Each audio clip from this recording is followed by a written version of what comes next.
네, 안녕하십니까, 정범입니다. 네, 요즘 엄청 시끄럽죠? 김치, 알이랑 한복, 아주 중국 애들 미쳐 날뛰고 있죠? 아주 진짜 지들 문화라고 아주 그냥 엠병을 떨고 있습니다. 그런데 이번에 그 빛의 아이들이라는 게임이 이제 그 시즌 업데이트를 하면서 갓에 대한 논쟁도 불거지고 있다라는 거예요. 이게 뭐 여러 가지 역사적 팩트나 사실들은 이미 다른 컨텐츠에서 이미 많이 보고 오신 분들이 계실 거예요.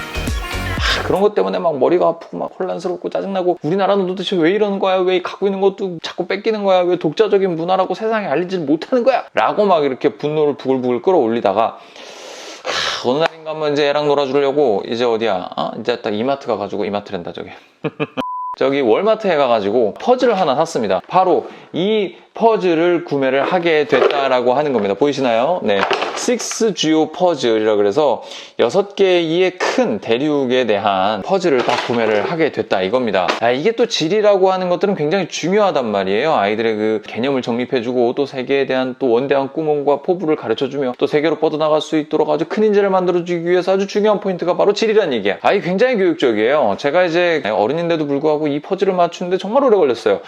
캄보디아가 어디 있는지, 쿠알라룸푸르가 어딘지, 카자흐스탄이 어딘지 전혀 모르고 있다가 퍼즐 이렇게 뚝뚝 맞춰보면서 이렇게 다 알게 됐다 이거야. 우리나라, 이 대한민국의 퍼즐 조각 멋있게 생기지 않았습니까? 이 퍼즐 조각을 딱 맞춰놓고 일본 조각 퍼즐을 딱 맞추고, 그 다음에 대한민국과 일본 사이에 놓여진 바로 동해의 조각을 딱 맞히는데, 보이십니까 이거? 예? 이게 뭐야 이게? 이게 뭐야? 일본해라고 표기가 되어 있는 겁니다. 내가 어이가 없어갖고 내가 진짜 어이가 없네. 도대체 이게 언제 나온 그 게임인가, 언제 나온 퍼즐인가, 만들어진 지 한 30년은 된 건가? 그쯤이나 돼야지 좀 납득이 갈 것 같은 거야. 그래가지고 만들어진 연도를 딱 봤지. 그러니까 몇 년도야? 2019년도. 미쳐버리는 거지. 이게 지금 21세기에 지도에서 할 일입니까?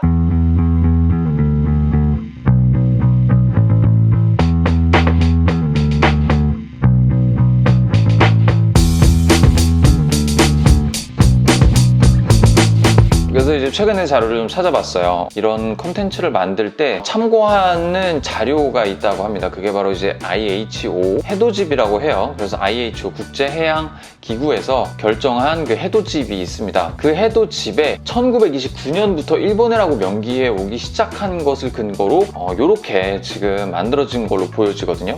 20세기 들어 일본은 한국의 국권을 강제로 빼앗고, 한국은 결국 동해의 이름을 국제적으로 알릴 기회도 빼앗겼습니다.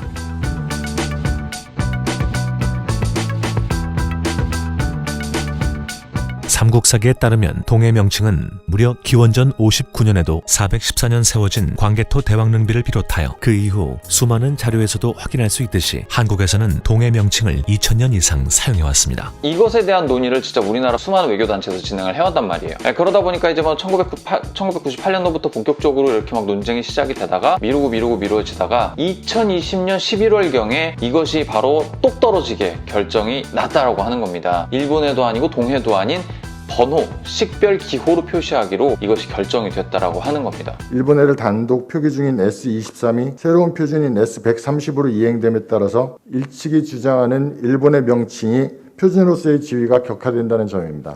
이런 문제에 대한, 이런 동해 일본의 병기에 대한 문제는 일단 일단락될 것이다. 그래서 일본이 이것이 시 오브 재팬이라고 표시를 해야만 하는 그 근거를 IHO에서 발간한 S23이라는 해돋집을 근거로 해서 계속해서 우겨왔는데, 이제 그 근거 자체가 사라진다라는 이야기가 되는 겁니다. 그래서 앞으로 이런 것들에 대한 근거가 하나씩 없어지면서 여긴 일본해야라고 우기는 그런 일들은 점점 줄어들 것이다 라는 이야기가 되는 것이죠. 그렇다면 이런 교육적 자료들은 어떻게 만들어야 되는 것이냐라는 부분에 대해서 더 생각이 좀 깊어지게 된다라고 하는 거거든요. 뭐 예를 들어서 이제 이 부분에 대해서 시 오브 재팬이라고 쓰여져 있는 이 부분에 대해서 기호 하나만으로 여기를 표기를 하게 된다라고 생각을 해봤을 땐 각 지역의 명칭을 교육적으로 알려줘야 하는 그런 이런 교육적 사료에는 여기에 대한 것들을 더 강력하게 주장할 수 있게 되었다라고 하는 겁니다. 그래서 제가 어떻게 했다? 이 회사에다가 메일을 썼다라고 하는 겁니다.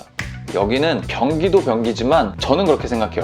동해 이스트시라고 명확하게 기재가 되어야 된다라고 생각을 합니다. 그래서 분노에 차서 이렇게 또 항의 서한을 보내지 않았겠습니까? 일단은 1929년에 일본이 국제 영향력을 끼치기 시작한 그 시기에서부터 주장되어져 온 그 기준으로 만들어진 IHO S23은 현대에 들어서 제대로 된 근거 자료가 될 수 없다라는 부분까지 같이 첨부해서 이것은 뭐 일본해라고만 표기하는 것은 교육적으로 좋지 않고 일본의 동해를 병기해야 되고 어쩌고저쩌고 써내려가서 샌드 버튼 딱 누르고 딱.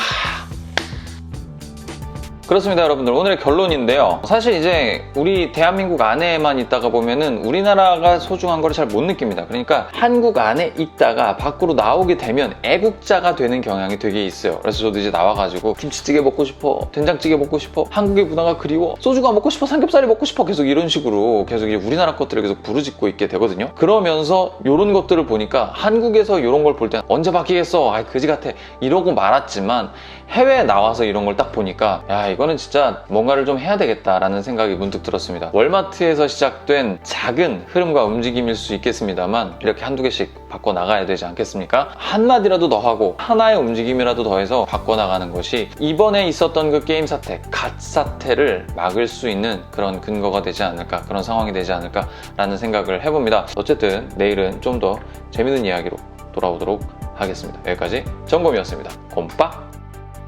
내가 뭐 사회운동 가고 이것도 아닌데 그냥 요 한 조각에 빡쳐서 한번 해봤습니다. 빡칠 수 있잖아. 그잖아. 빡칠 수 있잖아요. 그죠?